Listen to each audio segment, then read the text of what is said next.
hapana, wewe si mwana wa Mungu. Kwa hivyo Abubakar ni mpinga Kristo, kumbe Muhammad ni mpinga Kristo. Imeeleweka kabisa. Asante.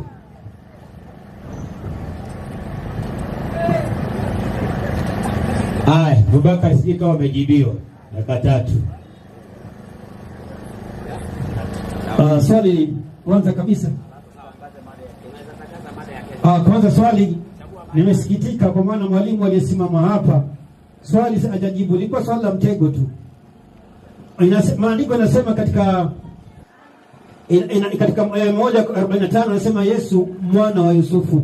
Nikauliza, ni kweli Yesu ni mwana wa Yusufu? Hapo hakujibu, akakimbia kwa Musa alitaja habari zake.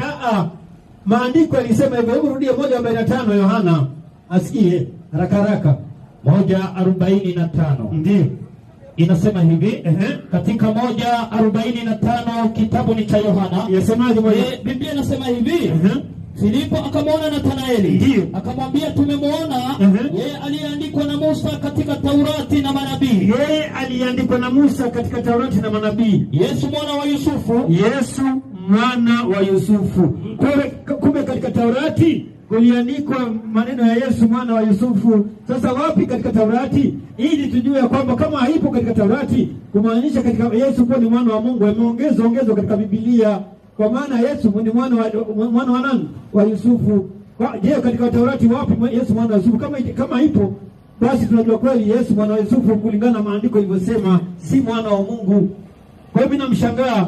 Kwa hivyo Qur'ani inasema wale ambao kwamba wanasema Mwenyezi Mungu ana mtoto au Mwenyezi Mungu amezaa. Mungu anasema vipi?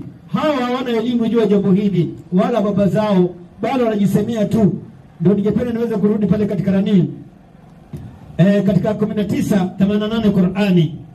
Ama tuachane na huko kwanza, Qur'ani sura ya 112 aya 4 hadi 3. Qur'ani 4:3. Qur'ani 4:3 ndio inasema hivi katika Qur'ani sura yake ya 4 mstari wake ni wa 3. Sio 4:3 Qur'ani, na sura ya 112 aya 4 hadi 3. Hakuzaa wala hakuzaliwa wala hafananishwi na chochote. Mwenyezi Mungu hakuzaa wala hakuzaliwa. Alafu jambo lingine wakasema kwamba msipomwamini mwana wa Mungu hamna uzima. Yaani mpaka uamini mwana wa Mungu. Je, waliopata uzima kitambo walitegemea kwa Yesu mwana wa Mungu au nani? 17:3 Yohana. Na uzima milele ndio huu, ndio wakujue Mungu wa pekee wa kweli, ndio na Yesu Kristo uliyemtuma. Kumbe unapotaka kupata uzima, jinsi ya kwanza ujue Mungu ni wa pekee tena wa kweli, na Yesu Kristo alitumwa na Mungu. Kumbe anayetumwa na Mungu huitwa nani?